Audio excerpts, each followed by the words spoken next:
And welcome to Raising the Standards. Jacoby with you with my partner, Bill Wolverton. Hello, Bill. Howdy. End of May already. Isn't that incredible? My Lord. Gotta have a holiday around now. Time is flying. I don't want to talk about the weather, though. You don't want to? I don't want to talk about the weather either. But I will talk about, you ever watch the Indy 500? Yes, as a matter of fact. Yes. And do they go right? Do they go left all the time, right? Left and left, yeah. Left and then make another left. Yeah. I was watching it one day, and you know, if those cars turn off, you can't start them. Oh, I didn't know that. No, it's not. They don't start with a key. They have to crank start them in the back. Really? With the big engines. Okay. And one day, this is awful, but one day a rabbit ran across the track. Yeah. Vaporized. Oh. He would just disappear.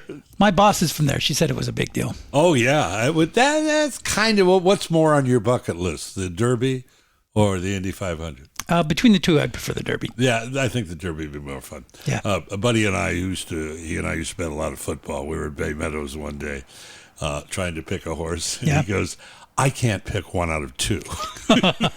How am I going to do with 12? For a brief time, my friends and I went there a few times. Yeah. And it was always a good time. I loved going there. Great I did food. too. Yeah. Those sandwiches were good. And it was fun to go down and look at the horses ahead of time. Oh, you go down there, and we were down there, and I said, oh, he looks good, doesn't he? He looks good. And then he went, that's the wrong one. He doesn't look so good.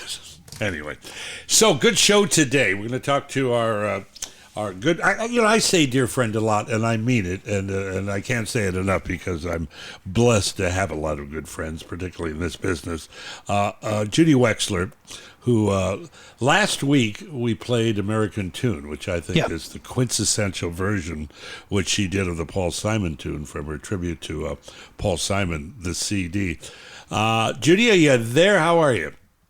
I am here. I am doing well, thank you. Well, I'm delighted to hear that. Say hello to Bill. Hi, Bill. Hello. How are you? I'm very well. It's nice to meet you. Nice meeting you as well. So you're in, first of all, the last time we spoke, I think it was after the awful fires in Pacific Palisades, and you had a lot of friends over there. You were pretty close, right? Yes. Actually, I was in New York when it all came down. I was trying, my husband took me to the airport just the day before with the most hellacious winds I have ever seen in Los Angeles ever. And I really despise wind, like heavy wind. So we couldn't even get out of the driveway. So when I was in New York, I did get 2 evacuation alerts from the city of Glendale, where I live, but thankfully it did not come close to my house. Yeah. Is it coming back? Is there a lot of building, or is there trouble with insurance, or is that normally it takes so very long? It does take a long time. I think certain people are trying to build in the same spot where their house was, and some people have moved out of the state, and some people, are probably stuck in insurance hell. I don't really know.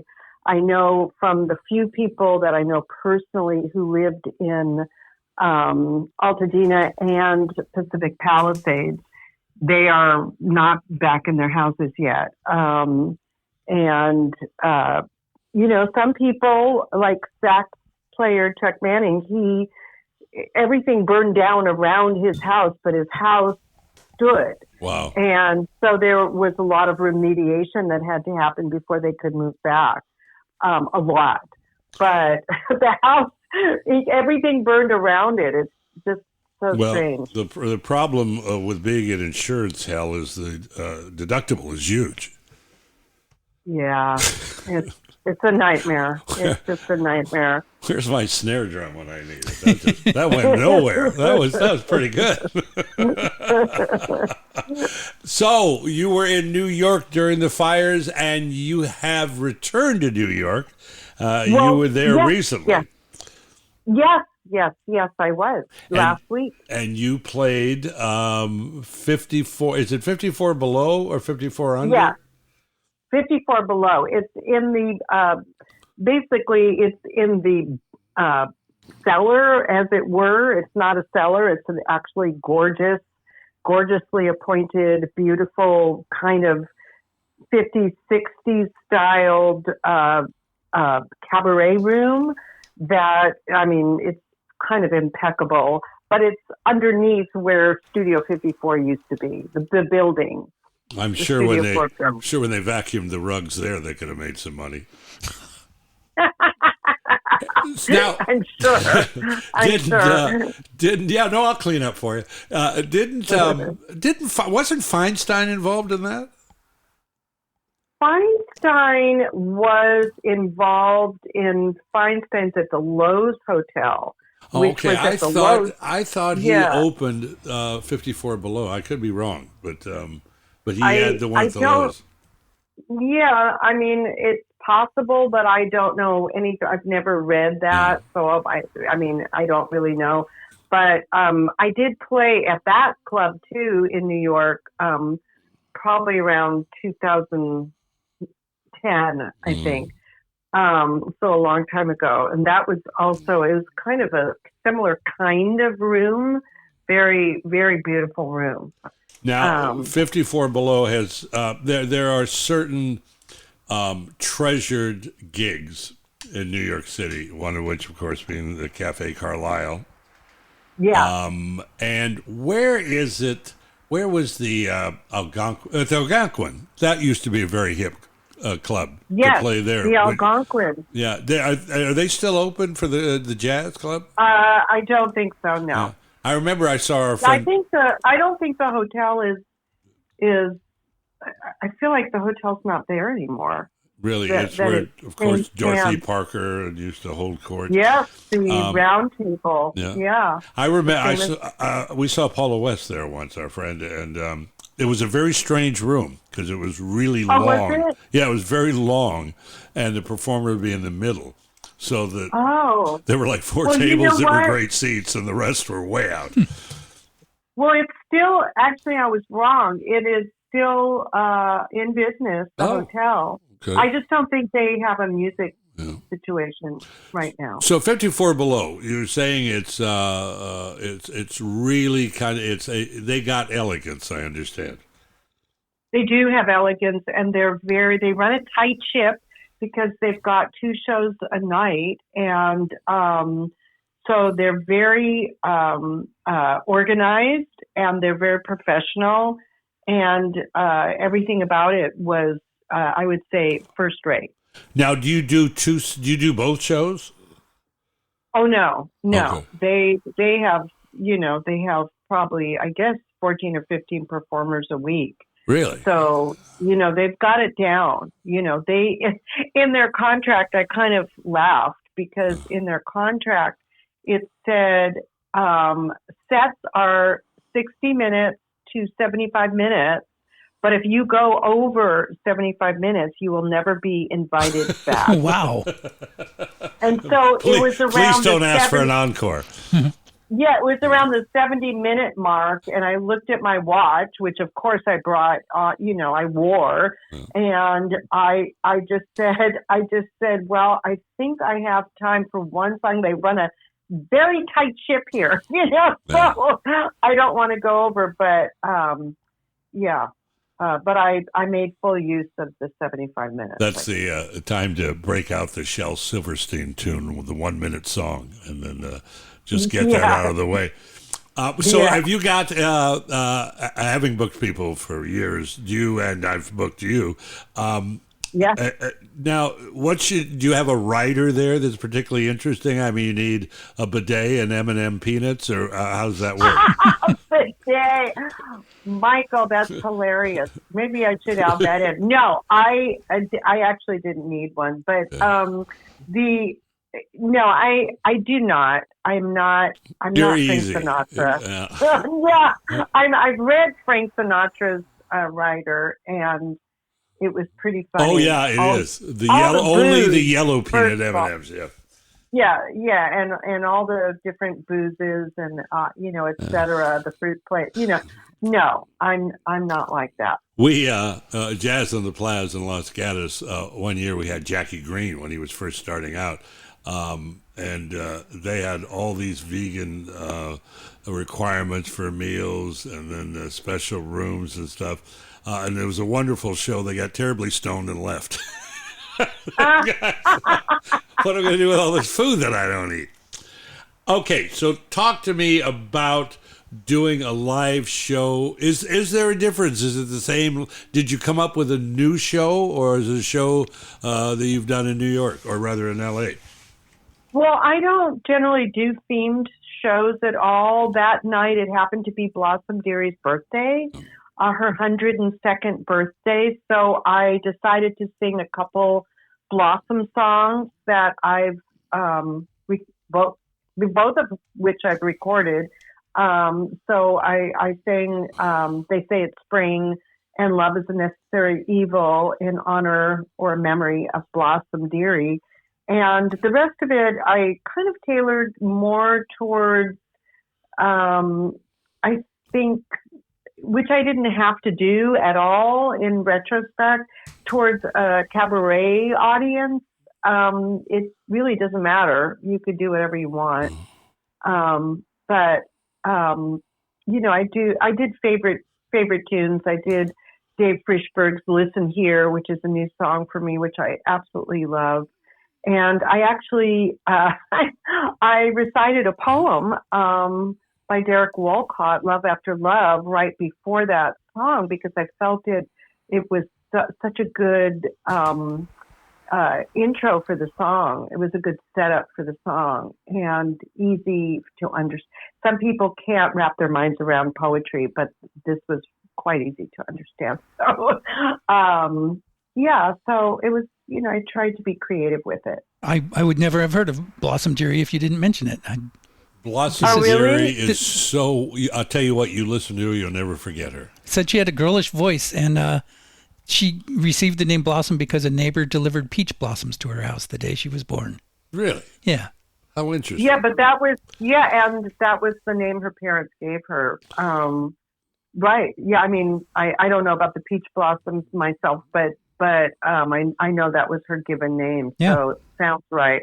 And she was an icon. I got to see her a couple of times, once at the Jazz Bakery here in LA and once in Danny's Skylight in New York. And I was struck by that she didn't seem as sweet as her music, as her delivery. Yeah. I think someone had their feet on the stage, and that was, when I was in theater, we would, if someone dared to have their feet on the stage, we'd just kick it off. That's the how rude. The great scene. So. The great scene from Blazing Saddles with Madeline Kahn. Are you in show business? No, then get your feet off the frickin' stage. Yeah, that was that. Lily Van Stuk is Lily Van Stuk. Stuk. Get the Yiddish right. And Stuk. And that scene, like, I think if you're feeling low, that's a good song to watch on YouTube. And if you're a Blazing Saddles fan, no one will ever forget Cleavon Little saying, "Baby, baby, I am not from Havana." And it's a long story, but to watch the movie, it's a very funny line. Oh, hilarious. You mentioned Blossom Deary. Two of the great regrets I have in life in terms of this business is I never was able to book Blossom Deary or David Frischberg, who I was a huge fan of. Yeah. Did you ever see him? I did. I saw him at the Jazz Bakery, too, and I was struck by that he didn't remember his lyrics that he wrote. See, these it was like, dude, you wrote this. Yeah. Why can't you remember it? I was, Let me, I have a thing. I have a thing about that. Let me do a shameless program note. Next month, we're going to have James Gavin. I don't know if you know James Gavin. He's Yes, I do. All right. Well, James, I do know. he drops me a note and says, "I love your guys' show." I say, "You don't need." He says, "I'd love to do an interview," and I say, "You don't need to make up stuff." He goes, "No, Mark Christian Miller. He's a buddy of mine and somebody else, and I listen in and I really enjoy it." So he did a book on Chet Baker. He's done 3 or 4 books. He's a great writer. Yeah, and he's doing a book on Anita O'Day, or has just done one, and we're going to talk about that. And did you ever see her? Yes, I did. See, we're talking about other people other than you, I realize, but we got time. Yeah, I saw her on Wilshire Boulevard at a restaurant / jazz-ish venue called the Atlas. That was short-lived. It was kind of a short-lived venue for music. But I saw her with Marty Harris on piano, who used to play I don't know if you've ever heard of him, but he sounded really good with her. And he used to play at this little kind of dive. Well, it was actually a nice restaurant, but the music scene was so bizarre. It was called Jack's in Glendale, Jax. And, Jack Sheldon had a residency there. So it wasn't, a schleppy kind of gig, but he played there. He was like a regular there, but he played for Anita. She was a trip. Yeah. Total trip. Oh, well, who played with Anita is John Prue. And I was apparently late in her career. But all these people would be fortunate enough to play with you because you are just wonderful. And we highlighted your last new recording, which was called Wonder. No Wonder. No Wonder. Okay. Great CD. What do you got going? Are you going back into studio soon? What are your plans? I am not. Well, that question went nowhere, Bill. I have no plans to do that, because it was released a year ago. So I need time to think about what I want. I mean, this last CD had a specific, not a theme, but I knew I wanted kind of off the beaten track standards, because I'm not a big standard singer, and I knew I wanted 2-horn arrangements because my arranger is so fabulous. So that's what I got, and it did really well on the radio on Jazz Week, and got a lot of airplay and nice reviews and stuff like that. It's kind of hard to perform it live because I usually don't get paid enough money to hire 2-horn players. That's a good point. Yeah, now the gig in New York, did you just do one night? I just did that one night, that one set, and I've worked with a New York trio, these guys for quite a few years. I mean, the bass player, I've worked with him, I think, since 2008 or 9. So it's kind of we go back.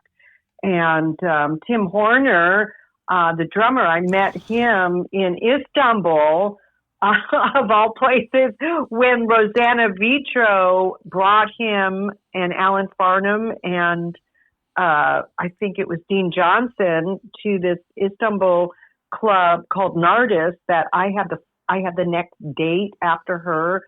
So I went to her gig, the night I flew in, and I met Tim then, and that was 2005 or 6. So that's 20 years I've known.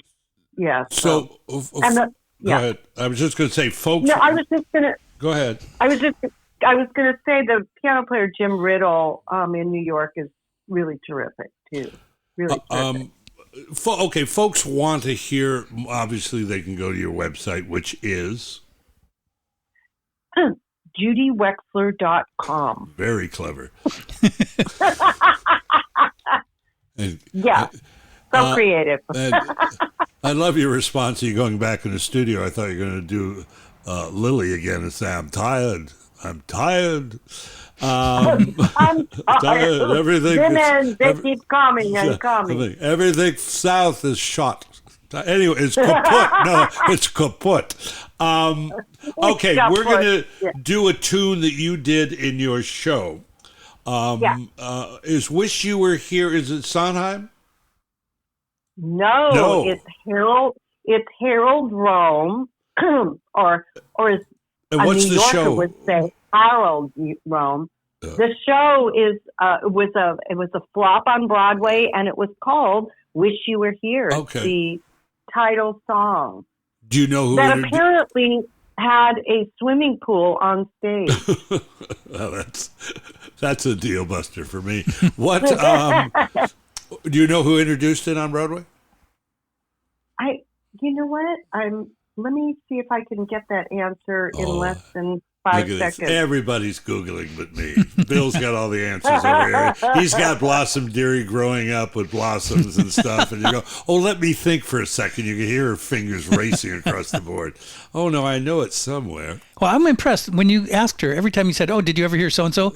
With no delay, she'd say, oh, yeah, I heard him at this location with this person playing for him. And I can't recall stuff like that. She has no idea when she gets to the market what she needs to buy. She only remembers certain stuff. Well, I envy you your ability to recall. And it's not bad. It's having lived long enough to have been able to see.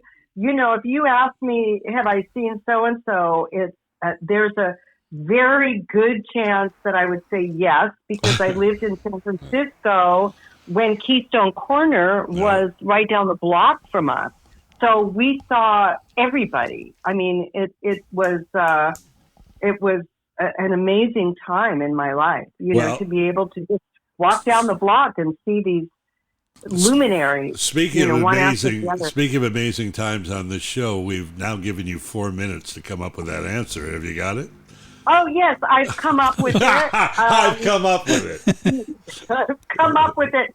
So I think the character is called Chick Miller, and I'm trying to see who played Chick Miller on Broadway. Oh, wait, here. It says it might have been Jack Cassidy. Yes, it was Jack Cassidy. Do you believe that? Someone we all know. Jack Cassidy.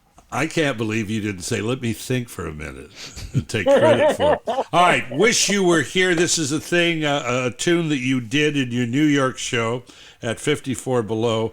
We're going to play it, and we're going to thank you, Judy, for taking time to chat. We always love hearing from you. Thank you so much, and it's always a pleasure to talk to you. And if you ever go back in the studio, just give us a call. Oh, you'll know about it. You will know. Thank you, Don, and love you. You take care. Love you. Okay, Bye-bye. Thank you. Bye. Judy Wexler, she's sweet. Yep. She puts on a hell of a show. And you know what? It reminds me of a story.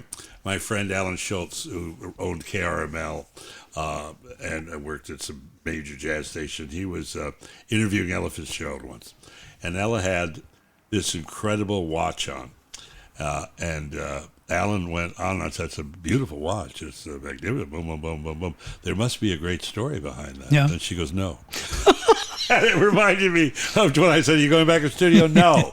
Okay, get your feet off the stage. Yeah, get your feet off the stage. Here's a little Judy Wexler and Wish You Were Here.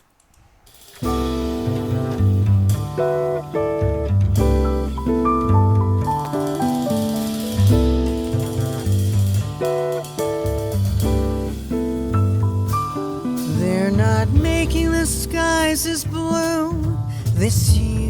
Wish you were here, as blue as they used to when you were near.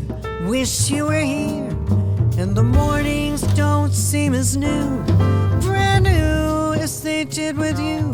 Wish you were here, wish you were here, wish you were here. Someone's painting the leaves all wrong this year. Wish you were here. And why did the birds change their song this year? Wish you were here. They're not shining the stars as bright. They've stolen the joy from the night. Wish you were here. Wish you were here. Wish you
wish you were here, and the mornings don't seem as new, brand new as they did with you.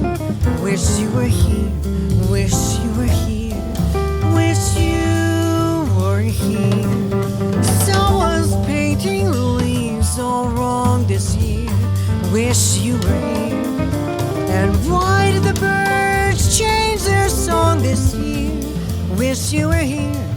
They're outshining the stars as bright. They've stolen the joy from the night. Wish you were here. Wish you were here. Wish you were here.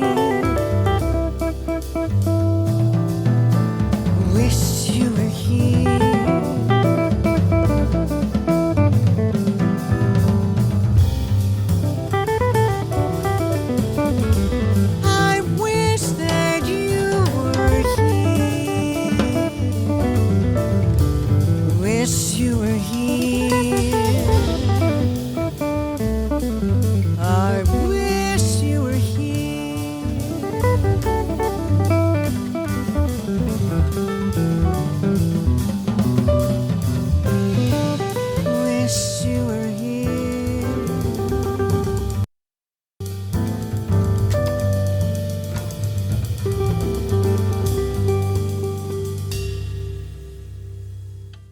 That's a pretty tune. Wonderful Judy Wexler. You know what? We got some time. Let's do another cut by her. It was a wonderful tune. Music by Michel Legrand. And Alan and his wife's name, Marilyn Bergman, did the lyrics. It's called The Summer Nose. Judy Wexler. She's taking her time. She's coming out of her trailer. Now she's playing.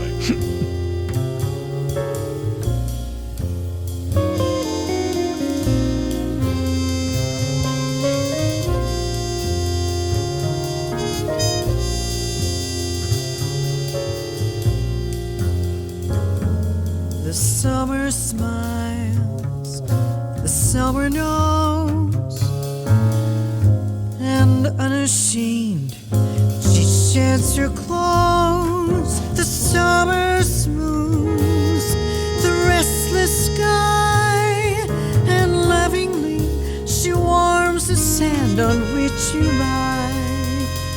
The summer knows, the summer's wise.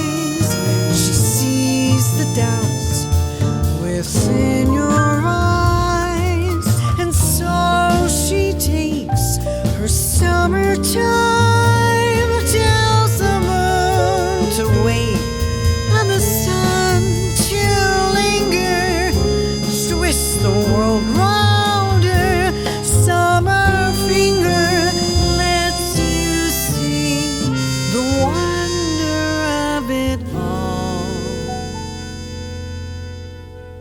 And if you've learned your lesson well, there's little more for her to tell. One last caress. It's time to dress for fall.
And if you've learned your lesson well, there's little more for her to tell.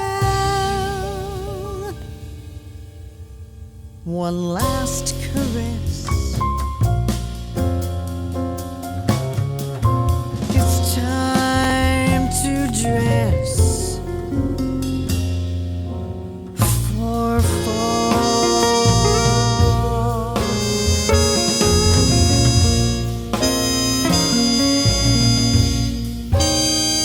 The summer knows.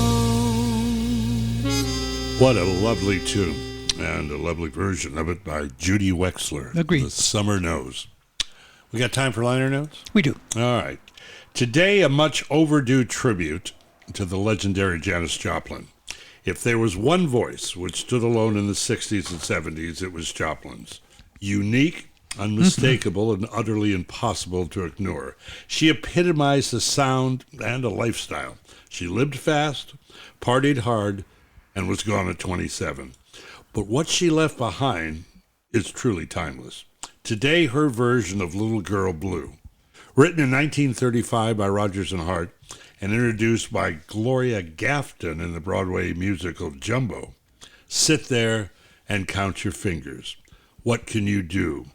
Old girl, you're through. Sit there and count your little fingers. Unhappy Little Girl Blue. The song has become a jazz standard, from versions by Eddie Harris, Oscar Peterson, and Nina Simone, to Johnny Hartman and Coltrane together. This is one marvelous tune. From the 1969 album, I Got Dem Cosmic Blues Again, Mama. Here's the queen of rock and roll. Enjoy.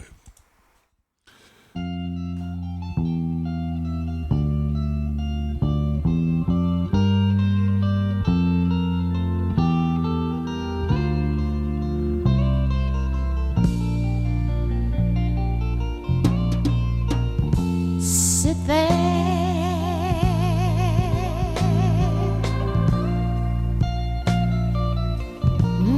count your fingers.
The unforgettable Janis Joplin and Little Girl Blue. I love when people sing tunes out of context that you wouldn't expect them to do. James Brown did a Standards album, which was phenomenal. He did like Prisoner of Love, and it was so cool. Really? And Chuck Berry, at the end of his film, Hail, Hail, Rock and Roll, which is, I don't know if you've ever seen a documentary. It's terrific. I haven't. He actually slaps Keith Wyman or Keith Richards in the film. But at the end, he's on acoustical. He unplugs his electric guitar and sings "A Cottage for Sale," which you'd never think, but it's just wonderful. And I had fun watching this goofy video of Eddie Murphy on stage with James Brown, and James Brown says, "Hey, is it true you can do me?"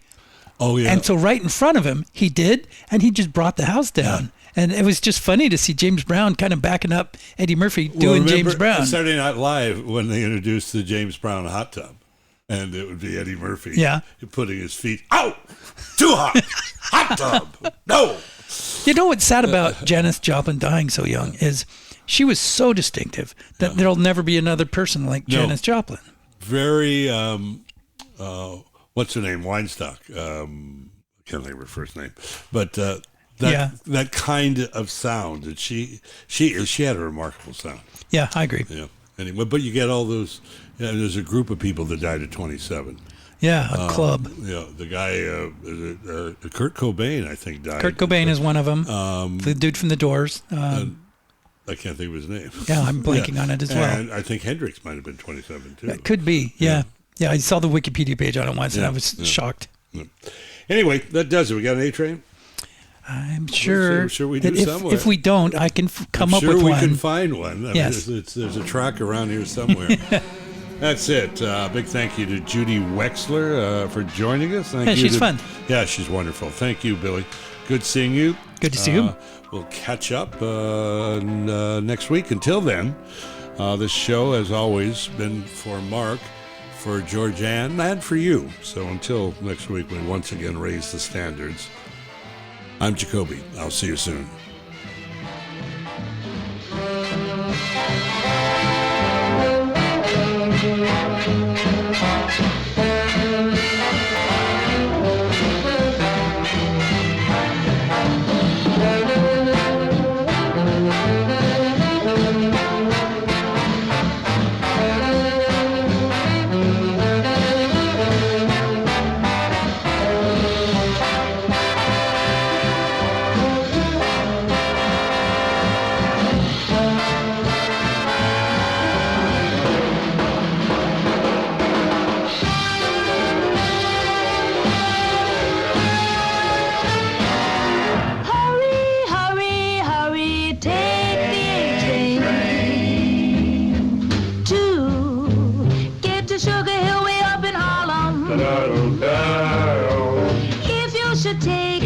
Should take a train.